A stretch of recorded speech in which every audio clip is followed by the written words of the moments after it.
ரொம்ப நுட்பமாக சொல்கிறேன். பெண்கள் இருக்காங்கல்ல சார், நீங்கள் சின்ன வயசில் செய்கிற எல்லா அநியாயத்தையும் சிரிச்சுக்கிட்டோம் அழுதுகிட்டோம் ஏற்றுக்குவாங்க. ஆனால் உள்ள ஒரு முத்து மாலை வச்சுருப்பாங்க. அவங்க ஒன்றா கோத்து வச்சுருப்பாங்க. உங்களுக்கு 60 வயசு ஆச்சுன்னு வச்சுக்கோங்களேன், ஒன்றா எடுத்து விடுவாங்க. இந்த கைத்தட்டல்லாம் முத்து எடுத்து விடுறவங்களுடைய கைத்தட்டல், சரியா? அதனால சின்ன வயசிலேயே சில விஷயங்களை பெண்கள் தொடர்பாக நாம் விழிப்புணர்வோடு நடந்து கொள்ள வேண்டும் என்பதற்காக இந்த விஷயத்தை சொல்றேன். பெண்களுக்கு எது பிடிக்காது தெரியுமா? ஆண்களாகிய யாருக்கும் தெரியாது. பெண்ணுக்கு எது பிடிக்காதுன்றது ஆண்களாகிய யாருக்கும் தெரியாது. ஏனென்றால் அவள் அதை அழுதோ சிரித்தோ கடந்து போவாள், கோபித்துக் கொண்டோ கடந்து போவாள். ஆனால் அவள் மனதிலே வெட்டுக்காயம் விழும். அந்த வெட்டுக்காயம் மிகப்பெரிய பழியாக அவளுடைய மனதிலே வேரூன்றிக் கொண்டே இருக்கும். அவளுக்கு பிடிக்கவே பிடிக்காத மிகப்பெரிய விஷயம் எது என்றால், அவளுக்கு கிண்டல் செய்வது அவளுக்கு பிடிக்காது. அவளை யாரும் கிண்டல் பண்ணக்கூடாது. பாடி ஷேமிங் பண்றது பெண்ணுக்கு பிடிக்காது. அவளுடைய தாய் தந்தையரை பற்றி பேசுவது அவளுக்கு பிடிக்காது. அவளுடைய வளர்ப்பு பற்றி பேசுவது அவளுக்கு பிடிக்காது. அது எல்லாம் சின்ன ஒரு ஜோக்ல தான் தொடங்கும். ஒரு ஜோக்ல தான் தொடங்கும். அந்த ஜோக் முன்னால இருக்கிறாள், அந்த டைம்ல அவர் ரியாக்ட் பண்ணக்கூடாது என்பதற்காக தன்னுடைய கருத்தை சொல்லுவதற்கான மிக முக்கியமான பொலிட்டிக்கல் ஃபார்மேஷன் அந்த ஜோக். முதலில் இந்த மாதிரியான ஜோக் பெண்கள் பற்றி சொல்லுவதை ஆண்கள் நிறுத்திக் கொள்ள வேண்டும். இது உங்களுடைய வருங்காலத்திற்கு நல்லது. வெளியில் சொன்னால் வெளியில இருக்கிறவங்க பார்த்துப்பாங்க, வீட்டுக்குள்ள சொல்லாதீங்க. உரிய பெண்களை கேலி செய்யாதீர்கள். உணர்வுள்ள பெண்களை எப்படி நடத்துவது என்பதிலே எந்த ஒரு ஆண், எந்த ஒரு சமூகம் சிறப்பாக இருக்கிறதோ அந்த சமூகம் தான் மிகப்பெரிய ஆளுமையான பெண்களை உருவாக்குகிறது. இப்ப நான் இப்படி சொல்றேன், எல்லாருக்கும் படித்த பெண்கள் தானே வேணும். என்ன படித்த பெண்கள் வேண்டும். சரி, உடுக்கடிச்சு படிக்க வச்சிட்டீங்களா? இப்ப நான் பிஹெச்டி வெங்காய பச்சடி தயிர் பச்சடி எல்லாம் படிச்சுட்டேன்.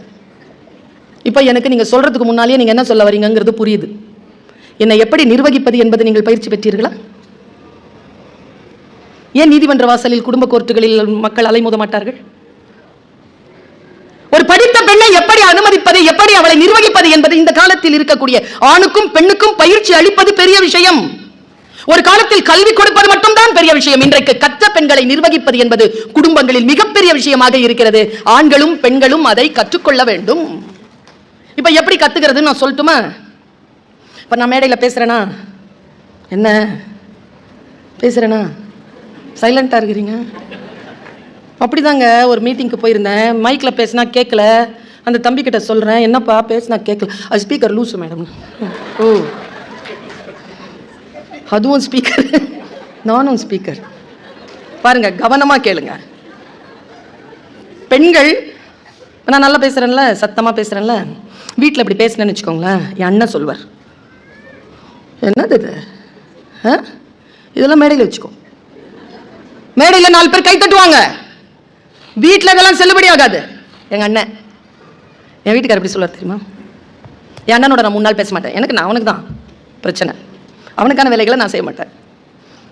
ஆனா எங்க வீட்டில் எப்படி சொல்வார் பாருங்க, நான் ஏதாவது ஒரு அநியாயமா பேசுறேன்னு தான் வச்சுக்கோங்களேன், சத்தமா பேசுறேன். சுல்தானா, மேடையில் எவ்வளோ நல்லா பேசுறீங்க, எவ்வளோ பேர் கை தட்டுறாங்க. அதே மாதிரி வீட்டில் நடந்துக்கலாம்ல. ஏன் இப்படி அநியாயம் பண்றீங்க? வீட்டில் மேடையில் மட்டும் நல்லா பேசுவீங்களா? நான் அடங்குறேன். படித்த பெண்ணுக்கு அங்கீகாரம் கொடுங்கள். அந்த அங்கீகாரம் என்பது ஒரு சுயமரியாதை. அந்த சுயமரியாதையை கொடுக்க நான் எல்லா மீட்டிங்லயும் சொல்றேங்க. ஒரு பெண்ணுக்கு பணம், பதவி, திருமணம், குழந்தை, வாய்ப்புகள், வசதிகள், செல்வாக்கு, பதவி எதுவும் வேணாங்க. எல்லாம் இருந்தும் கூட ஒரு பெண்ணால் கோபமாகவும் சோகமாகவும் இருந்துவிட முடியும். ஏனென்றால் அவளுக்கு எது மறுக்கப்படுகிறது என்றால் சுயமரியாதை. சுயமரியாதை மறுக்கப்படுகின்ற இடத்தில் பெண்களால் சந்தோஷமாக இருக்க முடியாது. அவள் இருப்பிற்கு நீங்கள் கொடுக்கக்கூடிய அந்த முக்கியத்துவம் நான் பெண்களுக்கு சொல்லுகிறேன். ஆண்களுக்கு இவ்வளவு நேரம் நம்ம எடுத்தோமா? இல்ல, என்னன்னா ஆண்கள் உண்மையா சொல்றேங்க, தெரியாதுங்க. வெளியில போய் நல்லா ஜெயிச்சுட்டு வந்துருவாங்க, வீட்டில் சரியா சிக்குவாங்க. நான் ஒரு நாள் சொன்னேன், என் ஆயுதங்களை நீயே முடிவு செய்கிறாய். வார்த்தை புரிஞ்சுதா? உனக்கு எதிராக நான் எந்த ஆயுதம் எடுக்க வேண்டும் என்று நீதான் முடிவு செய்கிறாய். எப்படி எனக்கு இது கண்டுபிடிச்சேன்னா, ஒருத்தர் வீட்டுக்குள்ள நுழையிறார், ராத்திரி 11 மணி. ஐய், கதவை தரடி. அந்த அம்மா கதவை திறந்து, ஐய், அது ஆரம்பிக்கிறதுக்குள்ள ஃபேனை போடுறீ. அந்த அம்மா ஃபேனை போட்டுச்சு. அது ஆரம்பிக்கிறது போய் காப்பி கொண்டு வா. எப்ப காஃபி? அது ஆரம்பிக்கிறதோட ஷூவை கட்டிடினா அந்த அம்மா கோவம் வந்துருச்சு. என்னையா என்ன அது ஆரம்பிக்கிறதுக்கு கதவை தர, ஃபேனை போடு, டீ கொடு, காப்பி கொடு, கால் ஷூ தொலைச்சி அப்படின்னுச்சா. அவரு பயந்துட்டு ஐயோ அது ஆரம்பிச்சிருச்சு. நான் என் ஆயுதங்களை நீயே முடிவு செய்கிறாய். பல நேரங்களில் பெண்கள் சந்தூலன் என்று சொல்வார்கள். சமநிலையை இழப்பதற்கு, இமோஷனலான அந்த விஷயங்களை இழப்பதற்கு பல நேரங்களில் குடும்ப சூழல் காரணமாக இருக்கிறது. பெண்களே, நான் இன்றைக்கு உங்களுக்கு மிக முக்கியமான 2 பெரும் ரகசியங்களை சொல்லிவிட்டு போகிறேன். ஆண்கள் எல்லாம் வெளிநடப்பு செய்கிறார்கள். இந்த பயம் இருந்தா நல்லதுதான். ஆனா எங்க தெரியுமா சோகம்? சில விஷயங்களை கடுமையா சொன்னாலும் கத்துக்கிட்டு போகலாம். ரொம்ப பெரிய உதவியா இருக்கும். உங்களுக்கு இல்லைனாலும் உங்க பையனுக்கு உதவியா இருக்கும். அவனுக்கு சொல்லிக் கொடுக்கலாம். பாருங்க, 2 பெரும் விஷயங்களை, பெரிய விஷயங்களை சொல்லி தருகிறேன்.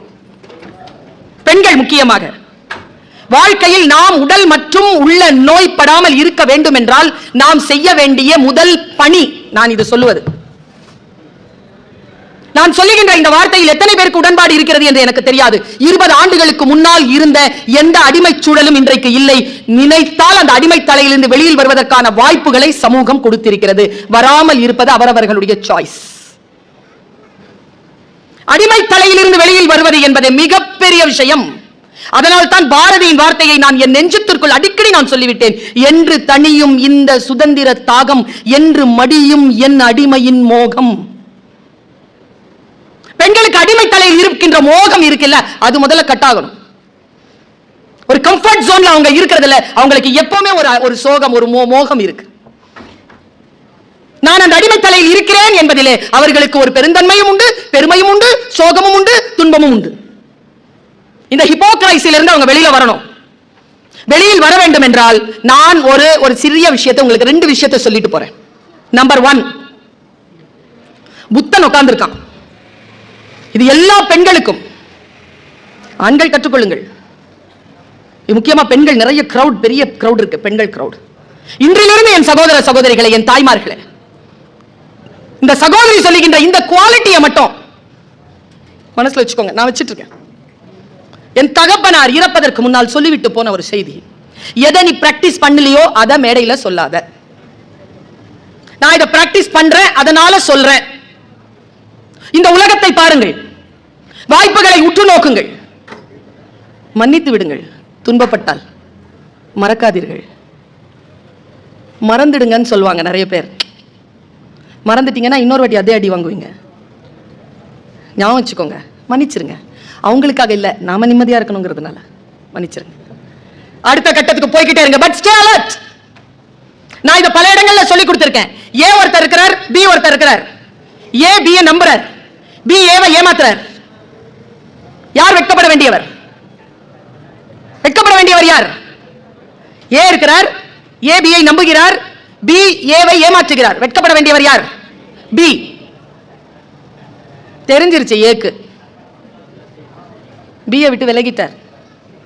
ஆனா பி மறுபடியும் வரார். அதே போல் ஏவை ஏமாற்றுகிறார், ஏவும் ஏமாறுகிறார் என்றால் இப்போது வெட்கப்பட வேண்டியது யார்? மனசுல வச்சுக்கோங்க. இந்த ஏ பிங்கிறது யார் வேண்டுமானாலும் இருக்கலாம். ஊரிங் என்று சைக்காலஜில இதுக்கு பேர் கொடுக்கறாங்க. நாம் சில விஷயங்களை தெளிவாக எப்படி அணுகுவது? புத்தன் உட்கார்ந்து இருக்கிறான். புத்தனை தேடி ஒருத்தன் வந்தான். யாரா புத்தன்னு கேட்டான். அவமரியாதையான சொல். புத்தனுக்கு உடன்பாடு இல்லை என்ற சொல்லில் புத்தன் கீழே பார்த்துக்கிட்டே இருக்கான். 12 பேர் உட்கார்ந்து இருக்காங்க. பக்கத்துல உட்கார்ந்து அசோகன் எழுந்தான். ஆனந்தன் எந்திரிச்சான். யாரை பார்த்து நீ அவமரியாதையா கேட்ட? உனக்கு யார் வேணும்? புத்தன் வேண்டும். எங்க புத்தன்? ஆனந்தனை உட்கார வச்சு புத்தன் எந்திரிச்சான். நான் தான் புத்தன். என்ன வந்தவன் ஒன்னும் சொல்ல, நீ தான் புத்தனா அப்படின்னு காரி துப்பிட்டான். அடிக்க போனாங்க எல்லாரும் அவனை. புத்தன் எல்லோரையும் உட்கார வைத்து ஒரு சொல் சொன்னான். பெண்களை நீங்கள் கையில் எடுத்துக்கொண்டு செல்ல வேண்டிய செய்தி. புத்தன் சொன்னான், ஆனந்தா உட்கார், சீடர்களை உட்காருங்கள். இங்க ஒன்றும் நடந்து விடவில்லை. வந்தவனுக்கு புத்தன் யார் என்றே தெரியாது. புத்தன் யார் என்று தெரிந்தால் அவன் துப்பி இருப்பானா? நான் ஏதோ ஒரு கருத்து சொல்லி இருக்கிறேன். அந்த கருத்தின் மீதுதான் அவனுக்கு கோபமே தவிர புத்தன் மீது இல்லை. First take away message. அது என்னன்னு தெரியல. என் ஹெச்ஓடிக்கு என்னை பார்த்தாலே அவரது இல்லை, உன்னை பார்த்தா அவரது இல்லை. நீ ஏதோ சில்மிஷம் பண்ற, அந்த சில்மிஷம் தான் அவரது இல்லை, உன்னை பார்த்தா அவரது. என் மாமியா இருக்கு மேடம், நீங்க 1000 சொல்லுங்க. நானாலே என்னமா பண்ற நீ? இத புரிஞ்சுக்கிட்டோம்னு வச்சுக்கோங்களேன், கருத்தின் மீது தானே, கருத்தை திருத்திக் கொள்ளலாம். எதற்கு தனி மனிதன் மீது போர்? உங்களுக்கும் எனக்கும் சில பிரச்சனைகள் உண்டு. பிரச்சனைகளை நாம் தீர்த்துக் கொள்ள வேண்டுமே தவிர பகையன் பாராட்ட வேண்டும். பாருங்க, நான் அற்புதமான ஒரு கவிதை, ரொம்ப ஆழமான, ரொம்ப உயரமான ஒரு கவிதையை சொல்கிறேன். நீயும் நானும் பிரிந்து விட வேண்டும் என்று முடிவானதற்கு பிறகு உனக்கும் எனக்கும் எதற்கு பகை என்ற புதிய உறவு? மேட்ரு என்னவோ முடி. உன்னாலதான் நாங்க பிரிஞ்சோம். இல்ல இல்ல, உன்னாலதான் நாங்க பிரிஞ்சோம். இரண்டு பேரும் சண்டை போட்டுக் கொள்ளாதீர்கள். யார் காரணமாக இருந்தாலும் பிரிந்தாகி விட்டது, அவ்வளவுதான். Come to the conclusion. கருத்தின் மீதுதான் பிரச்சனையை தவிர மனிதர்கள் மீது அதை செலுத்தாதீர்கள். பெண்கள் முக்கியமாக கொள்ள வேண்டிய முதல் பாடம். இரண்டாவது பாடம், வந்தவன் போயிட்டான். What next? மறுபடியும் துப்ப வந்தான். அவனுக்கு நான் ஏதோ சொல்லியிருக்கேன்டா, அதுதான்டா அவனுக்கு கோவம் வந்துருச்சு, நீ என்னன்றதை நாளைக்கு தெளிவா சொல்லி போனா அவன் போயிட்டான். அடுத்த நாள் வந்து அழுகுறாங்க. ஆமால, இவன் மேல எனக்கு என்ன பிரச்சனை? இவன் ஒரு கருத்து சொன்னான், அந்த கருத்து மீது தானே பிரச்சனை, கருத்தை தானே நான் கேட்க வேண்டும். இவன் மீது துப்புவதற்கு எனக்கு என்ன யோகியதை இருக்கிறது என்று தெரிந்து கொண்டு வந்து அழுதான் காலில் விழுந்து. அடுத்த நாள் நீங்க எல்லாருமே கையில எடுத்துட்டு போகிற மிக முக்கியமான மெசேஜ், பெண்கள். நான் பாக்குறேன், 50 வயசு கடந்த பெண்களுக்கு கண்களில் நிரந்தர சோகமும் நிரந்தர கோபமும் இருக்கு. ஏன் தெரியுமா? எதையோ சுமந்து கொண்டிருக்கிறீர்கள். உங்களை ரிலீஸ் பண்றதுக்காக சொல்றேன். நான் சொல்லுகின்றது, நான் போடுகின்ற இந்த மழை வீட்டில இருந்து ஒழுகுற தண்ணியை பிடிக்கிற சின்ன பாத்திரம் இல்லை. உங்கள் மனதை கடலளவு ஆக்கி கொண்டு இதை நிரப்பி கொண்டு போங்க. அவன் சொல்லுகிறான், வந்தவன் கேட்டான், மன்னிச்சிரு புத்தா, மன்னிச்சிரு புத்தா, மன்னிச்சிரு புத்தா. புத்தன் என்ன செஞ்சிருக்கணுங்க?